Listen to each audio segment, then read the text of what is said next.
하지 말라 두 번째 시간이죠. 적극적인 화해 소제목 붙였습니다. 이 살인하지 말라 이 명령은 소극적으로는 우리의 이웃의 몸을 해치거나 살해하는 직접적인 살인을 금하는 것뿐만 아니라 이웃을 해치고 싶어하는 동기에서 나오는 마음의 미움들 또한 전혀 화목하고 싶지 않을 정도로 뿌리 깊은 증오를 둔 어떤 분노, 그리고 자신을 우월한 인자로 여기는 가운데 이웃을 열등한 인자로 멸시하고 그들을 차별하고자 하는 어떤 마음의 상태, 또는 우월한 자신들과 비슷한 처지에 있는 자들과 끼리끼리 교제하고자 하는 행동들, 뒤에서 이웃의 인격을 손상시키고자 하는 또 뒷담화에 이르기까지 모든 간접적인 살인, 이것을 금하는 것을 명령하고 있다는 겁니다. 이 계명은 이러한 소극적인 태도만이 아니라 적극적으로 이웃을 사랑하지 않는 것까지 살인으로 규정하고 있다는 거예요. 이웃의 생명을 구하는 데 필요한 것이 무엇인지를 찾고 그것을 신실하게 이행해야 된다라고 이 명령은 얘기하고 있는 겁니다. 그리고 이웃에 도움이 되는 것이 있으면 그것을 행하고 이웃이 위험에 처했을 때는 기꺼이 도움의 손길을 펼치라는 의도가 포함되어 있는 겁니다. 비록 폭행이나 이 마음의 미움이 어떤 밖으로 표출되지 않았다 할지라도 마음으로 형제를 해하려는 의도가 있다면 성경 그를 지옥의 형벌로 던져라 라고까지 말하고 있습니다. 또 한 가지 짚고 넘어가야 될 중요한 것이 있습니다. 그것은 이 계명이 성령의 하나 된 것을 힘써 지키라 라는 이 그리스도의 몸된 교회를 향한 명령일까지 미친다는 겁니다. 교회의 하나됨을 깨는 언사나 행동들이 있습니다. 그리고 교회 하나됨을 해치는 어떤 결정이나 선택 또한 그리스도의 몸된 교회를 해하는, 직접적으로 말하는 살해하는 행위가 될 수 있다는 거예요.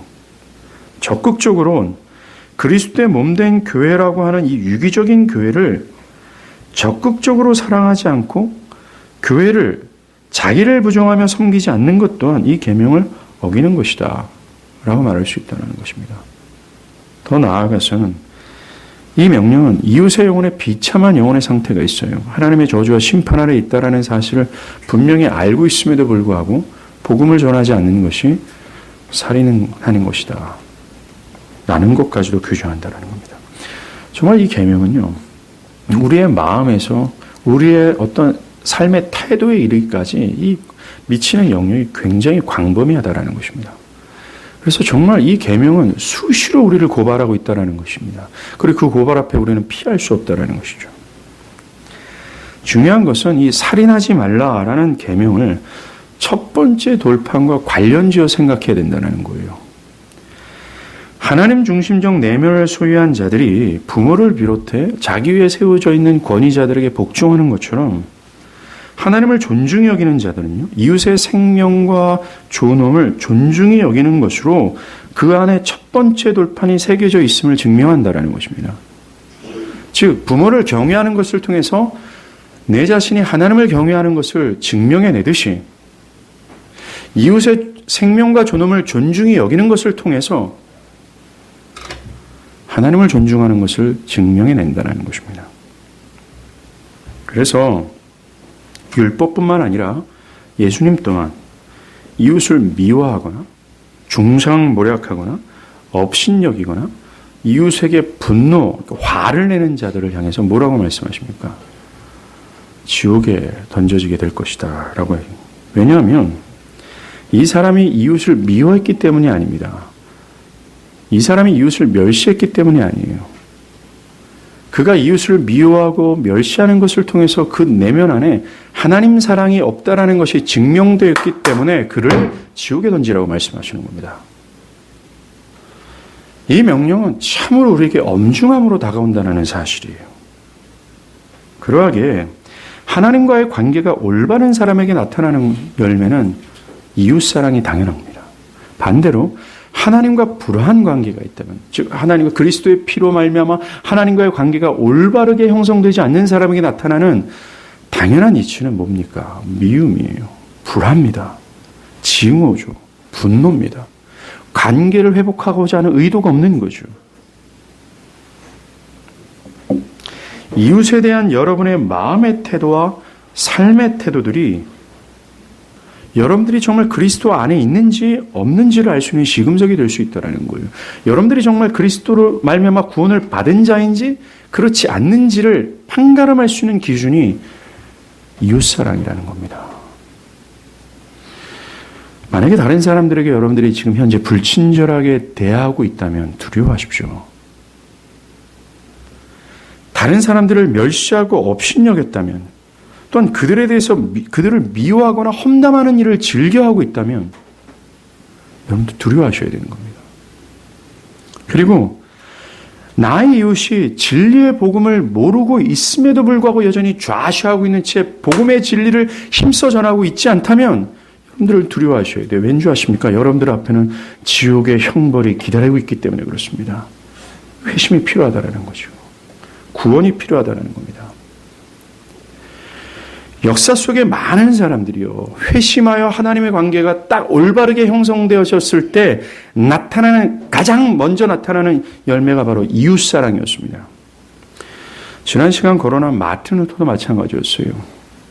그는 회심하기 전 기독교의 경건을 수도원에 머물면서 자신의 구원과 종교 생활에 자신을 가두는 것을 경건이라고 생각했습니다. 그렇죠? 예배하고 헌금하고 종교 활동을 하는 겁니다. 그리고 종교인들 안에서 서로 좋은 것을, 유익한 것을 나누는 것을 기독교의 경건이라고 생각을 했어요. 그런데 그가 진리의 눈을 뜨고 하나님과의 관계가 올바르게 형성됐을 때 아하라고 깨닫습니다. 기독교의 경건이 이웃과 관련되어 있는 것이나 라는 겁니다. 뭡니까? 경건은 하나님과의 관계를 기반으로 한 다른 이웃과의 관계와 관련된 사안이라는 사실을 알게 된 거예요. 가난한 자들의 고통을 돌아보고 억울한 자의 호소에 귀를 기울여 그들을 적극적으로 자신을 희생하면서까지 돕는 거예요. 그 결과로 나타나진 것이 뭔지 아십니까? 바로 종교개혁이었어요. 진리의 눈을 뜬 마틴 루터는 진리가 아닌 거짓으로 말미암아 지옥의 형벌을 향해서 맹질주하는 그런 영혼들, 유럽의 전 교회를 본 거예요. 그럴 때 그는 좌시하지 않았고 자신을 정말 화형의 불꽃에 내어 던지면서까지 뭡니까? 주의 복음을 전하고자 힘썼다라는 겁니다. 그 결과가 나타나는 게 종교개혁이에요.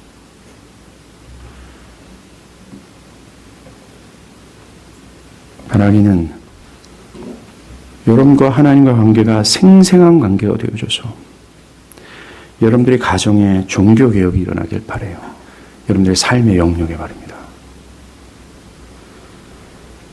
아마도 복음서에서 이러한 경우가 가장 뚜렷하게 나타난 인물이 삭개오가 될 겁니다. 여리고 성에 살던 삭개오는요, 예수를 만나기 전에 로마 제국의 세금 징수원이었고 또 세금 징수원의 우두머리였습니다.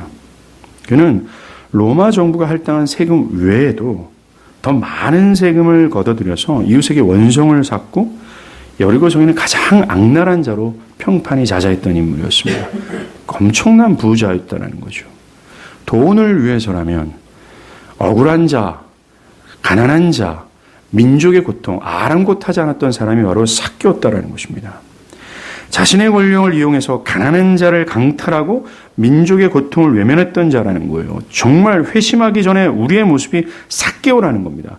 철저한 자기중심성으로 자신이 움켜진 것을 집착하고 이웃의 고통을 외면하고 종교의 탈을 쓰고 자기 배만 배불려는 하는 상태 말이죠. 이것이 하나님과 불화했던 삭개오들의 모습이었다라는 거예요. 그런데 그가 예수를 참되게 믿게 되자 뚜렷한 한 가지가 드러납니다. 뭡니까? 자신이 가진 재산 절반을 가난한 자들에게 나눠주는 거예요. 또한 누구에게 속여서 빼앗은 것이 있다면 4배로 갚겠다라는 겁니다. 이게 뭔지 아십니까? 자기 재산 다 털겠다라는 얘기예요. 그 전보다 더 가난한 자가 되겠다는 말씀입니다. 이웃과 실제적인 관계 회복에 나선 거예요.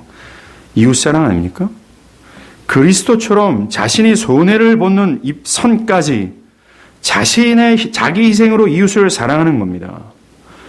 여기에서 우리는 참되게 이웃을 사랑하기 위해서 필요한 기초가 뭐예요? 예수를 믿어 회심하는 것이라는 것을 깨달을 수 있게 되는 겁니다.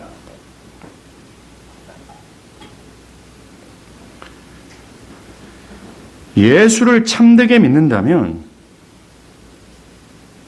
참되게 이웃을 사랑하는 열매를 드러낸다는 겁니다. 제가 목회를 하면서요, 정말 교회 안에 머물고 있음에도 불구하고 주변에는 형제자매와 별다른 상관없이 지내는 사람들이 참 많다는 것을 보게 됩니다. 그 사람들을 존중히 여기거나 때로는 그 사람의 말에 집중하지도 않고 주의를 기울이지도 않아요. 독단적으로 신앙생활하는 사람들이 참 많습니다. 그 사람들에게 필요한 게 뭔지 아십니까? 회심이라는 거예요. 성경에서 예수를 믿어 이웃을 사랑하게 된 또 한 인물이 있습니다. 우물가에서 예수를 만난 사마리아 여인이에요. 이 여자는 무분별하고 퇴폐적인 삶으로 이웃에게 손가락질을 받았습니다. 그 비난을 자기 방어로 그 비난 앞에 자기를 방어하고자 이웃과 담을 쌌습니다. 집에 문을 닫았다라는 거예요. 그래서 이웃들과 마주치는 것이 싫어서 해가 가장 뜨거운 시간에 우물가에 갈 정도였습니다. 근데 그가 예수를 믿게 되자 어떻게 됩니까? 그의 집에 닫힌 문을 열었어요. 그리고 이웃을 피하는 그 여자가 이웃에게 다가가 그에게 가장 소중한 생명의 진리를 전합니다. 복음을 전한 겁니다. 이처럼 이웃을 사랑하기 전에 먼저 우리가 그리스도를 사랑하는 것이 필요하다는 겁니다. 또한 그리스도를 사랑하게 될 때 나타나는 열매가 이웃 사랑이라는 사실을 얘기하고 있다는 거죠. 우리가 기억해야 될 것은 하나님은요, 이웃을 직간접적으로 살인하고 있는 자들을 철저히 받지 않으신다는 겁니다. 가인처럼. 성경을 한번 볼게요. 마태복음 5장 23절입니다.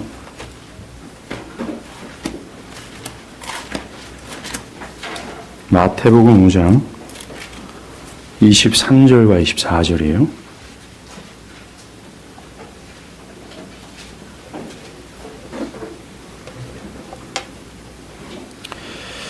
그러므로 예물을 제물에 드리다가 거기서 내 형제에게 원망 들을 만한 일이 있는 것이 생각나거든 예물을 제단 앞에 두고 먼저 가서 형제와 화목하고 그 위에 와서 예물을 드리라 라고 얘기합니다. 23절 초반에 그러므로라는 접속사가 나오죠. 이 그러므로 접속사의 기능이 뭡니까? 앞에 거론한 사안을 결론 지으면서 이 결론을 뒤의 사안까지 이어지기 위해서 사용하는 것이 이 그러므로라는 접속사예요. 앞의 사안이 무엇입니까? 21절과 22절로서 이 여섯째 계명의 원래적 의미를 예수님이 드러낸 거예요. 즉 마음으로까지 미워하는 것, 험담하는 것, 형제를 멸시하는 것까지가 살이냐라고 말씀하시는 거예요. 그러면서 그러므로라는 거예요. 그렇게 형제를 미워하고 업신여기고 험담하는 것, 육체적인 해를 가하지 않더라도 이 간접적인 살인을 했는 사람이라 할지라도 화목한 이후에 예물을 드리라라고 말하고 있는 것입니다. 현재 이 사람은요, 자신의 죄를 사하고 하나님께 자신이 나아가고자 하는 제단에 예물을 드리고 있는 상황이에요. 좀 뭔가 자신의 죄를 사해서 하나님께 의롭다함을 받고자, 구원을 받고자 예물을 드리고 있는 상황입니다. 그런데 예수님은 형제와 불화하고 있다면 드리지 말라고 얘기하는 거예요. 무슨 말입니까? 형제와 불화한 상태에서는 아무리 그 예물을 드린다 할지라도 그는 사함을 받지 못하고 하나님께서 그를 받지 않는다라는 겁니다. 형제와 불화한 자의 모든 종교적 행위를 하나님 거절하신다라는 것과 더 나아가 구원은 있을 수 없다라는 거예요. 하나님과의 관계 개선은 절대로 없다라는 것입니다. 이 본문에서 사용하는 예물이라는 헬라어는 드론으로 쓰여져 있어요. 이것은 자신의 죄로 인해 진노하시는 하나님의 진노를 무마시켜서 하나님께 나아감을 얻는 수단으로 사용됐던 그 예물입니다. 그러니까 의롭다함을 받는 거죠. 구원을 받는 겁니다. 이러한 예물을 드릴 때는 중요한 조건이 있어요. 먼저는 고의적인 범죄나 죄인 줄을 알면서도 범했다면 그 예물은 그의 죄를 사할 수 있는 능력이 없습니다. 그러나 무의식 중에 지은 죄가 있죠. 순간적으로 격해져서 지은 범죄가 있습니다. 이런 범죄는 이런 범죄를 향한 이 예물은 효력이 있어요. 즉, 제단에 그 예물을 드리고 받아들일 수 있다는 것입니다. 그렇다고 예물만 드린다고 죄가 무마된다는 것이 아니에요. 두 가지가 필요합니다. 첫 번째는 그 내면에 참된 회개와 하나님과 화목하고자 하는 마음이 있어야 되는 거예요. 그리고 두 번째는 자신이 해를 입힌 사람과의 화해가 있어야 된다는 겁니다. 만약 어떤 사람이 도둑질했으면 훔칠 물건은 되돌려줘야 된다는 거예요. 또 만약 불화한 사람들이 있다면, 미워했거나 용서치 못하는 어떤 관계 가운데 불편함이 있다면 그 관계를 회복한 이후에야 예물을 드렸어야 된다는 겁니다. 만약에 그렇지 않는 상태에서 예물을 드리면 성전 밖에서 그 예물을 불태울 수밖에 없어요. 그것은 하나님께서 그 영혼을 받지 않는다는 것입니다. 이렇게 구약에서도 하나님과 바른 관계에 들어가기 전에 다른 사람들과의 불화를 회복하는 것을 요구하고 있어요. 그것이 참된 회개라고 얘기하고 있습니다. 참된 회개는 하나님과의 불화만을 해소하는 것이 아니라 이웃과의 불편한 관계를 해소하는 것까지 요구하고 있다는 것입니다. 우리가 이러한 경우가 얼마나 많습니까? 이웃에게 상처를 주고 이웃을 업신여기고 멸시하는 가운데 그런 마음이 가득 차 있음에도 불구하고 예배 가운데 안 그런 척 가만히 앉아있는 모습이에요.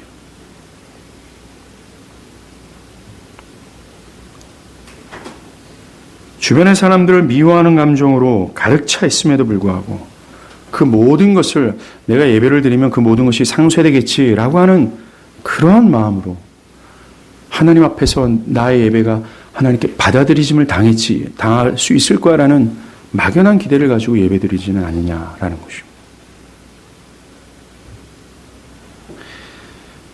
이웃과 불화한 상태에서 하는 모든 것은 하나님이 그 자신 또한 또 그가 하는 모든 행위 또한 받아들이지 않는다라는 겁니다.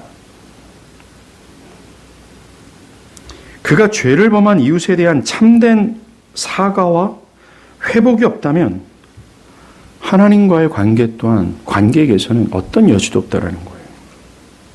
예수님은 다른 곳에서도 이런 비슷한 말씀을 했습니다. 마태복음 6장 12절이요. 주기도문이죠. 우리가 우리의 죄를 지은 자를 사하여 준 것 같이 우리 죄를 사하여 주옵시고. 6장 14절과 15절입니다. 너희가 사람의 잘못을 용서하면 너희 하늘 아버지께서도 너희 잘못을 용서하시려니와 너희가 사람의 잘못을 용서하지 아니하면 너희 아버지께서도 너희 잘못을 용서하지 아니하리라. 나의 이웃에게 행한 것에 따라 하나님께서 그에게 응답하신다고 말씀하시는 거예요. 이웃과의 불화는 곧 하나님과의 불화라는 겁니다. 이웃과의 화평이 곧 하나님과 화평이 된다고까지 주님 말씀하고 계시는 거예요. 이웃을 사랑하는 것 없이 직간접적으로 살인하고 있음에도 불구하고 진리를 추구한답시고 또는 도덕적인 삶을 살아가고 모범적인 행동을 하는 것은 썩은 시체에 아름다운 화장을 하는 거나 마찬가지라는 거예요. 정말로 이웃을 미워하고 업신여기며 적극적으로 사랑하지 않는 자들은 결단코 그리스도의 제자라고 말할 수 없다는 것입니다. 여러분들 기억하십시오. 나는 미워하는 감정이 없습니다. 나는 형제를 자매를 멸시하고 업신여기지 않습니다. 도리어 나는 사람들에게 업신여기고 멸시함을 당합니다. 그러니 나는 이 계명에서 자유합니다라고 말하지 마십시오. 삭개오가 사람들을 원망했던 이유, 사마리아 여인이 그 이웃과 담장을 쌓았던 이유가 뭡니까? 그 안에 미움이 있었기 때문에 그래요. 즉 내가 멸시하지 않는다고 할지라도 내가 영혼들을 적극적으로 사랑하지 않았다면 멸시하고 업신여긴 자들과 나가 별반 차이 없다라는 사실을 기억해라는 겁니다.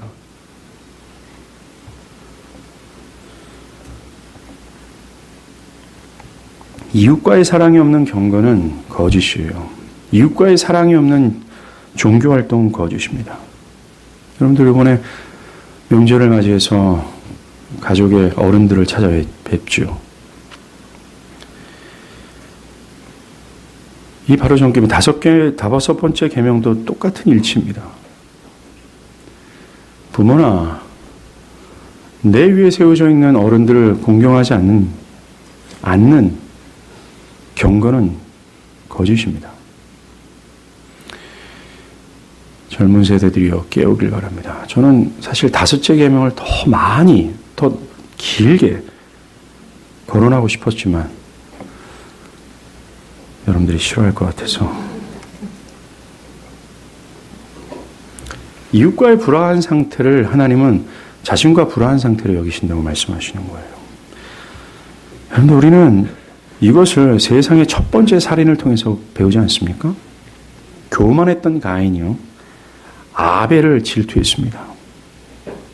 그것이 미움으로 확대됐고 결국 그것이 가시화된 아벨 살인으로 이어졌다는 거예요.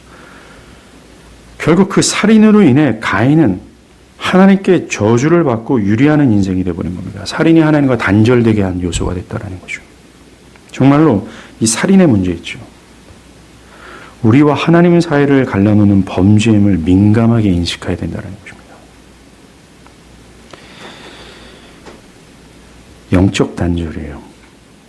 우리가 부부와의 관계가 불편해졌을 때 여러분들 하나님과 단절된 느낌이 들지 않습니까? 부모와 불편한 관계가 있을 때 내가 하나님께 나아가는 것이 부끄럽게 느껴지지 않습니까? 예배를 드리기 전에 그 누군가와 불화한 관계가 여러분들 가운데 기억이 난다면 여러분들의 영적인 배 안에는 어떤 큰 응어리가 딱 하나 맺혀 있어서 하나님과 생생한 교제를 갖지 못하는 것이 느껴지지 않습니까? 목사님 못 느끼는데요? 죽은 사람입니다. 죽은 사람. 우리가 신앙생활 하면서도 기도가 아무런 능력이 나타나지 않고 기도의 줄이 잡히지 않을 때가 있습니다. 신앙의 불꽃이 사라지고 아무리 노력해도 그 불이 타오르지 않을 때가 있어요. 혹시나 그 문제가 다른 사람들과의 불화가 있지 않은지를 한번 돌아보시길 바랍니다. 어떤 분노나 미움이나 응어리신 어떤 것입니다. 분당, 분쟁, 시기, 분열. 사도 바울은 갈라디아에서 이것이 철저히 육체의 열매로서 성령을 소유한 자들에게는 있을 수 없는 일이다라고 얘기합니다. 만약 이런 직감적인 살인이 우리 마음 가운데 계속 있음에도 불구하고 그것을 그냥 방치하고 그것에 대해서 무감각한 상태로 삶을 지속하면서 살아간다면 그는 결코 성령의 사람이라 말할 수 없다라는 거예요. 내가 적극적으로 형제를 사랑하고 섬기고 그들의 필요를 채우고자 하는 마음의 부담감도 없는 채 난 여기서 자유하단 말입니다. 교회 안에 다니고 있음에도 불구하고.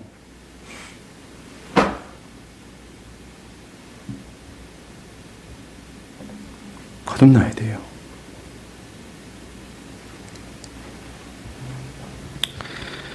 정말 이 계명은요, 우리를 원수를 사랑하신 그리스도를 바라보게 돼요. 그리스도께서 행하신 세워놓으신 완성하신 그 의가 얼마나 아름답고 온전한지를 우리는 좀 바라보게 한다는 겁니다. 그리고 말로만 우리는 그리스도를 닮아가야 돼. 고린도 후서 3장 18절의 말씀처럼 아들의 형상대로 더 영광에서 영광으로 이르는 그 성화의 과정이 그냥 어떤 개념이 아니라 사변적인 것이 아니라 그리스도를 닮아갈 수 있는 길이 바로 이 길이구나라는 것을 깨닫게 되는 거예요. 이웃사랑이라는 것입니다. 한번 찾아볼까요? 로마서 8장 29절이에요.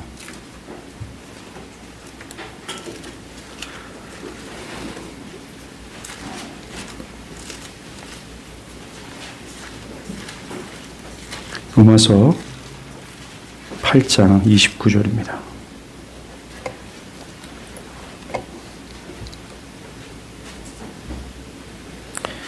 하나님이 미리 하신 자들을 또한 그 아들의 형상을 본받게 하기 위하여 미리 정하셨으니 이는 그로 많은 형제 중에서 맏아들이 되게 하려 하심이라. 하나님 우리를 택하신 이유가 아들의 형상을 본받게 하기 위하여 우리를 부르셨다고 택하셨다라고 얘기해요.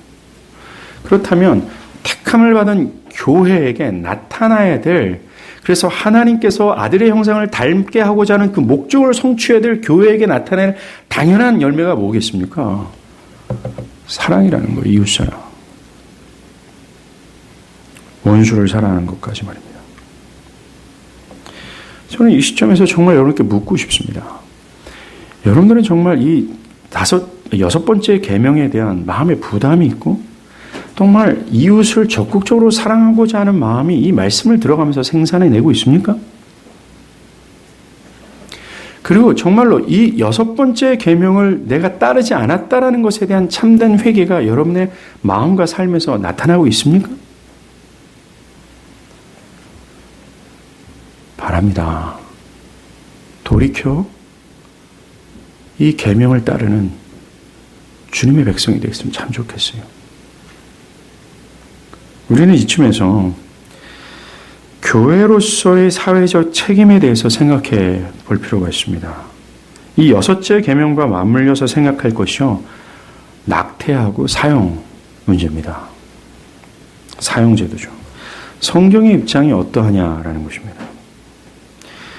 개혁주의 변증학자죠, 프란시스 셰퍼가 이 복음주의 진영 안에서 이 성경적 교리를 익히기 전까지는 복음주의 교회 안에서는 이것들에 대해서 별로 반응이 없었어요. 이런 비인간적인 행위에 대해서 반응 없이 전무했다라는 겁니다. 우리가 이러한 사안에 대해서 성경적 입장을 알아야 될 이유는 우리 또한 셰퍼처럼 이 사회의 성경적 입장을 대변할 필요가 있기 때문에 그래요. 여러 세기 동안 동서양 문화는요, 인간 생명을 특별한 것으로 여겨왔습니다. 인간 생명의 신성함이 일반적 가치 기준이었다는 것입니다. 대표적으로 히포크라테스 선서가 있죠. 의대생들이 선서한다고 하는데 잘 모르겠습니다. 우리나라도 하는지. 이 히포크라테스 선서에는 이런 말이 있습니다. 나는 인간 생명에 대하여 잉태의 때로부터 지극한 경외심을 유지할 것이다. 이러한 생명에 대한 개념은 의술과 사회 전반의 토대가 됐다는 거예요. 즉 잉태의 순간 태아의 생명의 존엄을 사회의 통속적인 어떤 가치 기준으로 여겼다라는 겁니다. 그런데 제네바 선언 이후에요, 1997년, 1971년 피츠버그 대학교에서 잉태의 때로부터라는 구조를 삭제해요. 그 이후로 토론토 의과대학에서도 이 구조를 제거해버렸습니다. 이것이 기독교적 합의를 잃어버리고 인본주의적 토대 위에 생명의 가치가 세워질 때 나타나는 현상이라고 말할 수 있다는 거예요. 더 이상 태아는 인간으로서의 생명을 존중받아야 될 존재가 아님이 사회적 통념으로 흘러가고 있다는 겁니다. 첫 번째 돌판이 말하는 하나님 중심이라는 기독교적 합의가 약화되면 약화될수록, 그리고 인본주의적 기조가 더 강해지면 강해질수록 사회는 진화론이 말하는 것처럼 약자에 대한 생명 존중은 무시된다는 거예요. 정말 이 여섯째 계명은요, 첫 번째 돌판과 밀접한 관련이 있다는 겁니다. 이 낙태 논쟁의 가장 핵심적인 사안은 이 태아가 인간이냐 인간이 아니냐라는 논쟁이에요. 한쪽에서는 산모의 태 밖에서 생존할 수 있을 때까지는 태아는 인간으로 볼 수 없다라고 얘기합니다. 이게 낙태를 찬성하는 사람들의 얘기죠. 하지만 낙태를 반대하는 쪽은요, 23개의 남성 염색체와 여성 염색체가 정자하고 난자가 결합했을 때입니다. 정자와 난자가 결합하여 수태가 되는 순간부터 태아는 인간이라고 주장을 한다는 거예요. 우리는 이 문제의 답을 성경에서 찾을 수 있습니다. 구약의 사회법에 따르면 임신한 여성이나 태아가 상해를 입었을 경우에 이러한 법률로 다스렸어요. 출애굽기 21장입니다. 사람이 서로 싸우다가 임신한 여자를 쳐서 낙태하게 하였으나 다른 애가 없으면 그 남편의 청구한 대로 반드시 벌금을 내되 재판장의 판결을 따라 낼 것이니라. 그러나 다른 애가 있으면 갑대 생명은 생명으로 이는 이로. 눈은 눈으로. 사실 논란이 많은 구절이지만 임신한 여성이나 태아가 죽거나 해를 입을 경우에는 인간의 기본적인 속성을 소유했다는 것으로 여겨서, 즉 태아가 말입니다, 동일한 법적 보호를 받을 수 있도록 하는 법안이었어요. 즉 임산부나 태아가 동일한 생명권을 지닌 것으로 봤다는 것입니다. 태아가 인간이라고 성경은 얘기하고 있다는 거예요.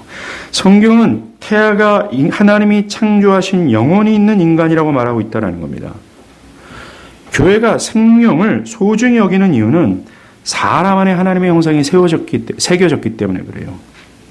칼빈의 표현대로 하나님의 형상이 1차적으로 새겨진 곳은 마음과 생각, 즉 영혼과 영혼의 능력이지만 신체 중에서 영광의 광초로 빛나지 않는 부분은 하나도 없다. 헤르만 바벤크도 이런 얘기를 합니다. 인간으로 남아있는 한 아무리 손상당하고 희미하더라도 사람은 하나님의 형상을 소유하고 있다라고 주장했어요. 비록 작은 태아라 할지라도, 또 그 태아가 장애인으로 태어날 가능성이 있다 할지라도, 의학이 발달해서 태아가 정신지체라고까지도 판단하는 의학이 발달했어요. 비록 정신지체로 성장할 가능성이 높다 할지라도, 비록 그 육체나 그 정신이 흠이 있고 좀 모자란다 할지라도 그 안에는 하나님의 영광스러운 형상이 새겨져 있다. 그렇기 때문에 그 생명은 존중받아야 된다라고 하는 것이 역사적 교회의 가르침이었다는 것입니다. 인간이 하나님의 형상으로 지음받지 않았다면 인간의 생명과 존엄이 존중이 여김을 받을 이유가 없어요. 그러나 인간은 피조물 중에 가장 특별한 존재로 서 있습니다. 오늘날 낙태를 찬성하는 사람들은요, 여성의 인권이나 장애아로 태어나는 부모들의 행복권을 두둔하면서 인간의 존엄을 내세웁니다. 아이러니하게도 이렇게 주장하는 사람들은요, 한쪽에서는 작게는 몇 개월, 크게는 7, 8개월 된 태아를 믹서기 같은 기계로 작게 유기하면서도 한쪽에서는 장애아들을 위한 화장실, 공공시설의 계단 대신 경사로를 설치해야 된다, 장애인들을 위한 버스와 기차 승강기 설치를 부르짖고 있다는 겁니다. 그리고 미숙아가 태어나기만 하면 원거리에 있는 병원으로 이송해서 수많은 치료비를 들어가며 그 생명을 살려내고자 하는 거예요. 한쪽에서는 태아의 생명을 여성의 인권과 부모의 행복권을 위해 낙태해야 된다고 말하면서 한쪽에서는 인간의 존엄을 부르짖고 있는 거예요. 굉장한 역설 아닙니까? 강간당한 여성이 잉태할 경우와 같은 가치 판단이 내리기 어려운 비극적인 상황에 있다 할지라도 안타깝죠. 매우 어려운 상황입니다. 이때는 교회 전체가 나서야 될 사안이에요. 한 개인이 그것을 감당할 수 없기 때문에 그렇습니다. 강간당한 여성이 잉태하는 태아로 인해 그 여성의 행복권이 위협받을 가능성이 있고, 장애아로 태어나는 그 태아를, 그 아이를 돌봐야 될 부모들의 물질적인 안녕이 불안정할 수 있다 할지라도 살인이라는 가장 큰 폭력 행위를 결코 정당화할 수 없다라는 것이 성경의 입장입니다. 오직 생명은 생명의 주권자이신 하나님 외에는 건들 수 없다라는 것이에요.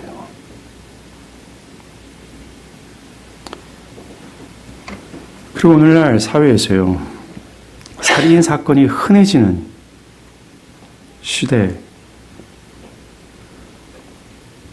정말 사람의 목숨을 너무나도 쉽게 파괴하는 그런 일이 횡행해지는 사회입니다. 사람의 목숨을 파괴하는 자들에 대해서 기독교는 어떤 입장을 취하고 있는가? 되게 사형제도에 대해서 한번 생각해 봐야 됩니다. 어떤 사람들은 사형제도 또한 살인하지 말라라는 계명의 측면에서 없어져야 된다라고 얘기하는 사람들이 있습니다. 그에게 좀 회개할 기회를 줘야 되는 것 아닙니까? 그도 삶의 어떤 삶이 좀 개선할 수 있는 여지를 줘야 되는 것이 아닙니까? 라고 하는 사람들이 있어요. 그러나 프리넬리코 프랑코는 하이델베르크 해설서에서 이런 얘기를 합니다. 사형은 아예 논의할 필요가 없는 주제다라고 말합니다. 결론부터 말하자면 사형제도는 성경이 명백하게 말하는 바이며 인간의 존엄을 파괴한 자들에 대한 하나님의 분명한 명령이었다라는 거예요. 기독교적 합의였다라는 겁니다. 낙태처럼 기독교적 합의가 흐려지는 사회 속에서는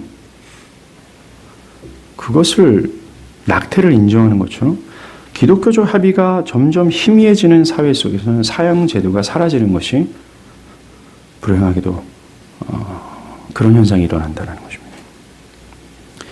왜 사형을 명령하셨는지 한번 보세요. 찾아보겠습니다. 창세기 9장입니다.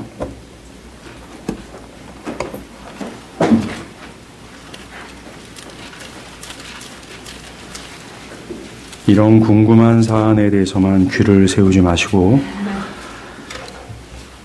여러분들 영혼에게 말하는 하나님의 외침을 더 귀를 기울이시길 바랍니다. 창세기 9장 5절과 6절이에요. 제가 읽겠습니다. 내가 반드시 너의 피 곧 너의 생명의 피를 찾으리니 짐승이면 그 짐승에게서 사람이나 사람의 형제면 그에게서 그의 생명을 찾으리라. 다른 사람의 피를 흘리면 그 사람의 피도 흘릴 것이니 이는 하나님의 자기 형상대로 사람을 지으셨느니라. 하나님은 단순히 인간을 죽인 것의 유일한 가치 때문에 사형을 명령하고 있는 거예요. 사람이 죽임을 당하면 하나님의 형상을 지닌 자가 죽임을 당하게 된다는 겁니다. 그러므로 살인은 하나님의 형상을 파괴하는 가증한 일이 되는 거예요. 인간을 그저 기계나 동물로 여기는 현대인들은 이러한 인간의 놀라운 지위를 알지 못하고 살인이 왜 다른 범죄와 근본적으로 다른지 그 이유를 알지 못한다는 겁니다. 제가 이 사안을 이 낙태와 이 사형 제도에 대해서 역사적인 근거를 가지고 좀 오랫동안 한번 해보고자 하는 마음이 생겼어요. 기회를 찾습니다. 여러분들이 얼마나 인본주의적 또 얼마나 말도 안 어불성설과 같은 논리를 갖고 있는지를 사형제도를 반대하는 사람들이 말입니다. 아까 낙태의 문제처럼 한쪽에서는 그 어린 생명을 기계로 갈아버리고 있음에도 불구하고 한쪽에서는 똑같은 사람들이 장애인의 어떤 행복권과 부모의 행복권을 두둔하고 있다는 거죠. 그렇다고 무분별한 사형을 시행해서는 안 됩니다. 고의적인 실수나 고의적인 살인과 우연한 일로 벌어진 사회는 면밀하게 구별해야 됩니다. 고의적인 살인하는 것이 명백하게 드러난다면 그는 심각한 죄를 범한 거예요. 그는 왜요? 그는 하나님께서 가장 영광스럽게 창조하신 다른 피조물과는 구별된 하나님의 형상을 지닌 것을 파괴했기 때문에 그렇다는 것입니다. 이거 외에도요, 교회는 이 계명을 토대로 노숙자에 대한 관심을 가져야 되고 먼 거리에는 기아로 죽어가는 어린 아이들에 대한 관심도 기울여야 된다는 것입니다. 바라기는 개인이나 교회적 측면에서도 이웃의 고통을 돌볼 수 있는 이 실제적인 어떤 지혜와 방법들을 구하내길 정말 바랍니다. 다시 우리는 이 거시적인 것에서 앞에 주제했던 협소한 문제로 다시 돌아갈게요. 우리 그것을 마무리하고자 합니다. 앞에서 말한 바와 같이 이웃과의 불화는 곧 하나님과의 불화라고 말씀드렸어요. 이웃을 적극적으로 사랑하지 않는 것이 곧 하나님을 사랑하지 않는 것이다라고 정의할 수 있다는 것입니다. 이웃과 불화한 것은 절대로 하나님께서 받지 않으신다라고 말씀하시는 거죠. 우리는 여기에서 해결 방안을 성경을 통해서 찾아야 됩니다. 다행히도 예수님은 우리에게 분명한 디렉션을 주셨습니다. 만약 이웃과 불화하다면 빨리 사화하라. 즉 화목해져라. 이것이 예수님의 디렉션입니다. 마태복음 5장 25절에서 26절을 보면요. 너를 고발하는 자와 함께 길에 있을 때 급히 사화하라. 그 고발하는 자가 재판관에게 내어주고 재판관이 옥리에게 내어주어 옥의 갓둘과 염려하라. 진실로 내게 이르노니 네가 한 푼이라도 남김없이 다 갚기 전에는 결코 거기서 나오지 못하리라 라고 얘기합니다. 우리가 살아가면서 사소한 말다툼이나 논쟁들이 즉시 해결되지 않으면요. 시간이 지나면서 더 악화되는 것을 경험합니다. 개인의 불화에서부터 나라와 나라의 끼리의 분쟁에 이르기까지 살펴보면 대부분의 원인이 사소한 말다툼이나 논쟁에서 비롯된 것을 볼 수 있어요. 교회 안에서도 분쟁도 마찬가지입니다. 별 문제 아닙니다, 사실. 작은 문제예요.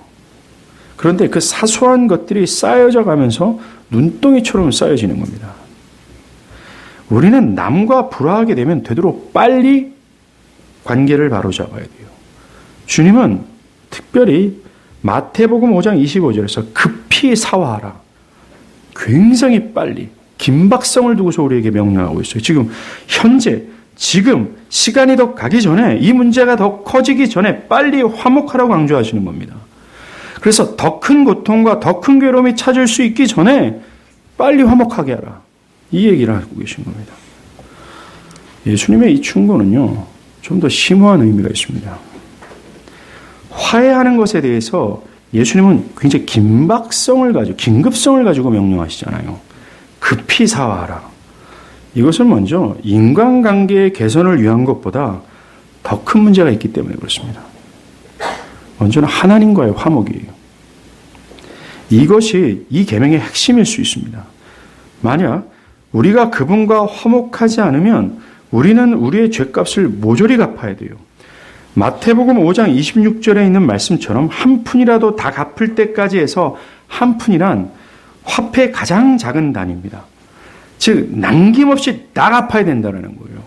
우리의 마음속으로 살아있던 거, 형제를 미워하고 업신여겼던 모든 의도서부터 해서 어떤 화를 표출해냈던 것, 단 한 가지의 사건이라 할지라도 우리는 살인에 해당하는 값을 다 치러야 된다는 겁니다.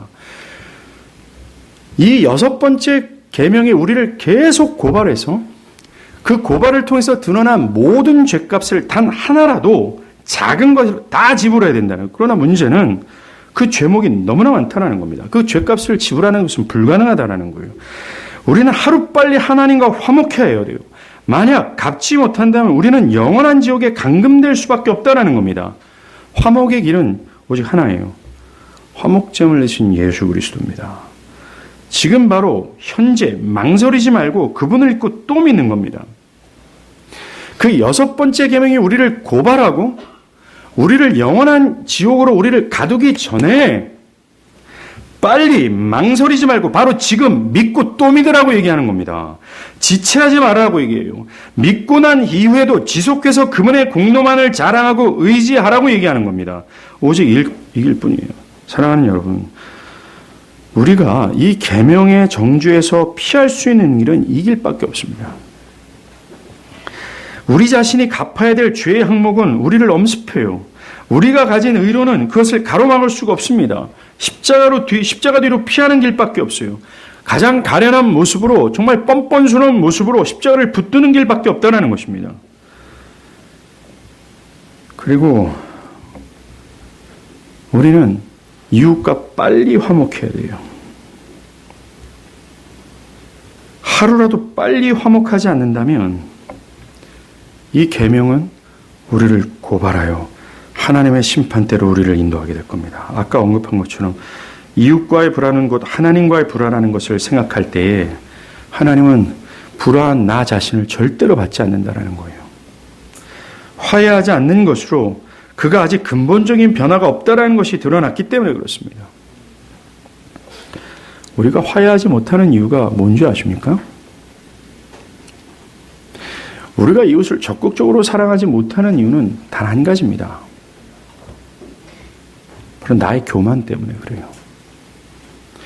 내가 하나님처럼 스스로 재판관이 되어서 자기 중심으로 판단하고 마치 자기가 모든 정황을 마치 다 잘 파악하고 있는 것처럼, 심지어 상대방의 마음마저도 다 파악하고 있는 양 마치 매우 자신이 객관적인 것처럼 말입니다. 그래서 미꾸라지처럼 교묘하게 이리저리 피하면서 온갖 변명으로 자기를 합리화하는 데 매우 능해요. 그러면서 내가 잘못한 것이 없는데 왜 내가 먼저 그를 고개를 숙여야 됩니까? 내가 왜 그를 적극적으로 사랑해야 됩니까? 이것이 이 계명을 어기는 원인이에요. 이것은 그 안에 아직 자기 옛 자아가 다스리고 있다는 명백한 증거입니다. 거듭나지 않은 육의 사람이라는 거예요. 비록 거듭났다 할지라도 때로는 우리가 불화합니다. 미워하는 감정이 생기죠. 그러나 거듭난 자들은 말입니다. 이 문제가 해결되기를 바라요. 돌이키기를 바랍니다. 기도하고 이것 때문에 정말 분투합니다. 그리고 그리스도의 자기부정적 성품을 가지고 이 명령을 따라요. 만약에 우리가 하루라도 빨리 화목하게 된다면, 그리고 그것이 계속해서 더해진다면, 즉 이웃을 적극적으로 사랑하는 삶을 살아간다면 우리는 그리스도의 형상으로 점점 더 닮아가게 될 겁니다. 그리고 하나님께서 우리를 선택하신 그 하나님의 목적이 성취됨으로 말미암아 하나님을 영화롭게 하게 될 거예요. 사랑하는 여러분, 미워하지 마십시오. 그리고 사랑하시길 바랍니다. 소극적인 것이 아니라 이 계명은 적극적인 것을 명령하고 있습니다. 바라기는 우리 교회 안에서 그리스도의 피로 맺은 이 형제 자매 있지 않습니까? 이 설교 영상을 저희 어머님이나 우리 가족들이 보면 섭섭해할지 모르지만 저는 피로 맺은 형제 자매보다 그리스도의 피로 맺어진 형제 자매가 더 사랑스럽고 더 그립고 더 좋습니다. 왜냐하면 이 관계에서는 하나님을 최소한 영화롭게 할 수 있기 때문에 그래요. 그리스도의 피로 맺은 이 형제 자매들 안에 최소한 이 6번째 계명을 분명히 실제적으로 실천하는 그 무엇인가가 있어야 되지 않겠습니까? 최소한 교회라면 서로 미워하고 멸시하고 업신여기는 이 범죄를 마치 역겨운 것처럼, 그리고 교회라면 더 적극적으로 형제 자매의 필요를 찾고 그 필요에 도움을 주고자 애써야 되는 것이 마땅한 것이 아니겠습니까? 그리고 또한 만약에 우리가 서로 사랑하는 것이 분명히 드러난다면 세상은 우리가 정말 그리스도의 제자인지를 알게 될 겁니다. 그래서 더 넘어 우리 교회가 우리의 이웃뿐만 아니라 우리 사회와 온 열방 가운데 이 계명이 얘기하는 이웃 사랑을 실제적으로 행할 수 있는 어떤 교회가 되지 않겠습니까? 바랍니다. 우리 안에는 교만을 날마다 성령을 통해서 제거하십시오. 내 안에는 내가 왼수입니다. 이것이 있는 한 이 6계명은 절대로 따를 수 없어요. 성령을 통해서 이것이 산산이 부서지는 은혜로 말미암아 그리스도처럼 자기 희생적 사랑을 실천하는 우리 모두가 되길 정말 바랍니다. 기도하겠습니다.